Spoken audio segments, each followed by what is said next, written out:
Então, o que acontece? A nossa legislação, ela estabelece que o adotante tem que ter 16 anos a mais, tem que ser no mínimo 16 anos mais velho do que o adotado. Porque daí a gente mantém aquela postura de uma família mesmo. Um adotante mais velho, o pai ou a mãe adotivos mais velhos do que o filho ou a filha que forem adotados. Tudo bem?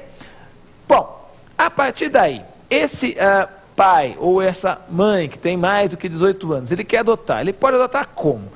Ele pode adotar a título singular, só ele adota, então uma pessoa vai adotar, é um pai adotivo ou uma mãe adotiva, ou é possível no nosso ordenamento também a adoção conjunta. A adoção conjunta no nosso ordenamento, ela é possível em 2 casos. Quem pode adotar conjuntamente? Traduzindo, quando 2 pessoas podem adotar. Então aqui eu já dei uma informação importante, no máximo 2 pessoas. Não vai ter uma adoção por 3, por 4, por 5 pessoas. Quando 2 pessoas podem adotar. O ECA estabelece que podem adotar 2 pessoas quando forem casados ou quando viverem em união estável. Quando forem casados ou quando viverem em união estável. No nosso ordenamento, não existe previsão acerca do casamento entre pessoas do mesmo sexo. Em outros ordenamentos existe, como na Espanha foi aprovado, agora na província de Buenos Aires, na Argentina, foi aprovado o casamento entre pessoas do mesmo sexo, mas no Brasil não existe casamento entre pessoas do mesmo sexo. Então se discute se existiria uma união estável entre pessoas do mesmo sexo. Essa é uma questão muito polêmica, que ainda vai ser decidida pelos nossos tribunais, embora o STJ, o Superior Tribunal de Justiça, já tenha dado algumas decisões nesse sentido, decisões recentes, dizendo que é possível, existe essa possibilidade, sim, existe a possibilidade de uma família formada por pessoas do mesmo sexo. Eu particularmente entendo que existe essa possibilidade mesmo. Mas e no tocante à adoção? Existe uma decisão recente do nosso STJ, do Superior Tribunal de Justiça, autorizando a adoção por pessoas do mesmo sexo. Era um casal de mulheres do Rio Grande do Sul e houve essa decisão é recentíssima, que autorizou a adoção entre pessoas do mesmo sexo. Já existia em São Paulo uma decisão de Catanduva, tá? Que autorizaram também. Mas é a primeira vez que o STJ se pronuncia sobre o assunto e o STJ autorizou a adoção por pessoas do mesmo sexo, 2 mulheres.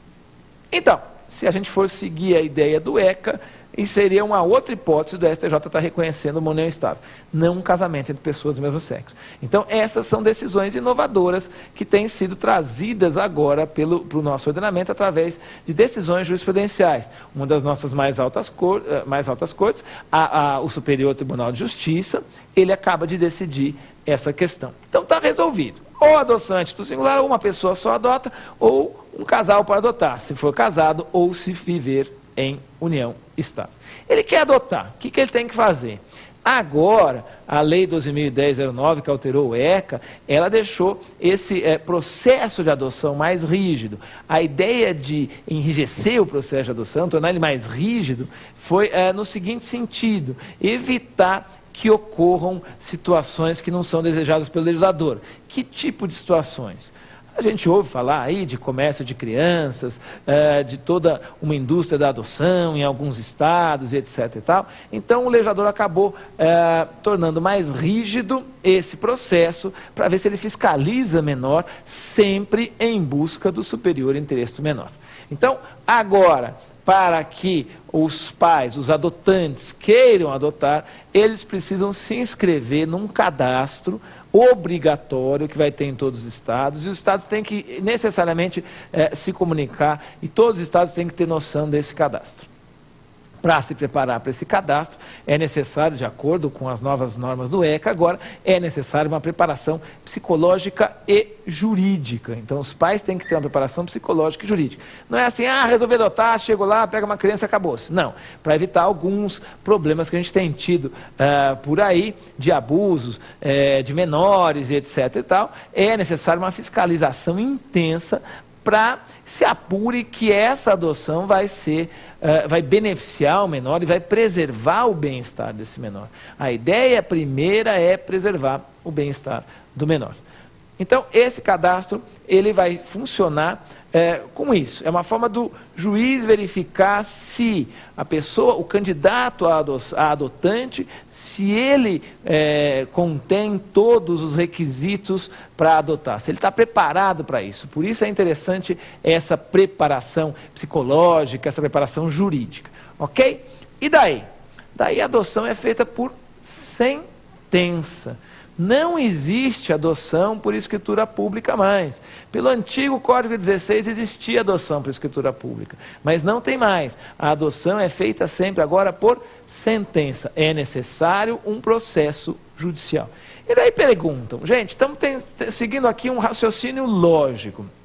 Se a ideia é preservar o interesse do menor, se a ideia é proteger o menor, garantir o seu bem-estar, fazer com que esse menor esteja sempre tutelado, nada mais importante que a gente tenha um juiz e um promotor determinando se esse menor pode ser ou não pode ser adotado. Na verdade, quem vai determinar é o juiz, porque é ele quem vai dar a sentença, mas o promotor vai fiscalizar e vai defender o interesse do menor. Então, é uma sentença judicial, é o instrumento necessário para que se promova a adoção do menor. Vai ter todo um processo, portanto, para que se chegue a essa sentença. Uma vez prolatada a sentença, transitada em julgado, ela vai produzir efeitos a partir do seu trânsito em julgado. É uma sentença constitutiva, tá? Que produz efeitos a partir do trânsito em julgado, salvo em uma hipótese, a hipótese da adoção pós-mortem. Como é que é isso? O que é adoção pós-mortem? É possível que uma pessoa adote depois de morto? Mas como é que ele vai manifestar a vontade? Aí está a grande jogada.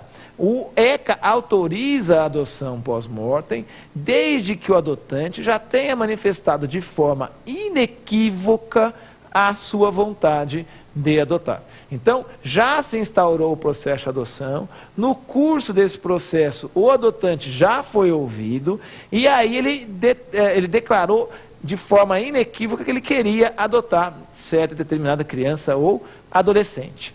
Nesse caso, se houve a declaração inequívoca de que ele queria adotar, aí é possível a adoção pós-mortem. É possível a adoção após a morte. Nesse caso específico, a sentença vai retroagir para a data da morte, só nessa exceção. Ok? Quem mais pode adotar? Quem pode adotar? Existe uma limitação, então eu já vi que são os maiores de 18 anos, tem que ser no mínimo 16 anos mais velhos, mas qualquer parente pode adotar? Não. Quem não pode adotar? Os ascendentes não podem adotar, então não é válida, por exemplo, a adoção por avós, tá?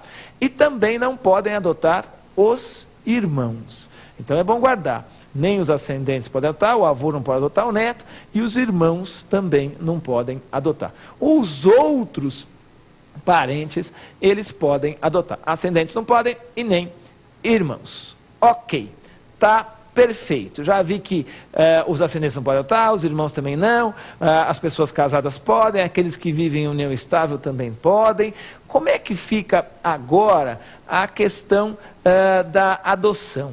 E a pessoa que já tem a guarda de um menor, já está cuidando do menor, isso é o que a gente chama vulgarmente de adoção à brasileira. O que é adoção à brasileira? Vulgarmente é chamado de adoção à brasileira. Não existe esse instituto da adoção à brasileira.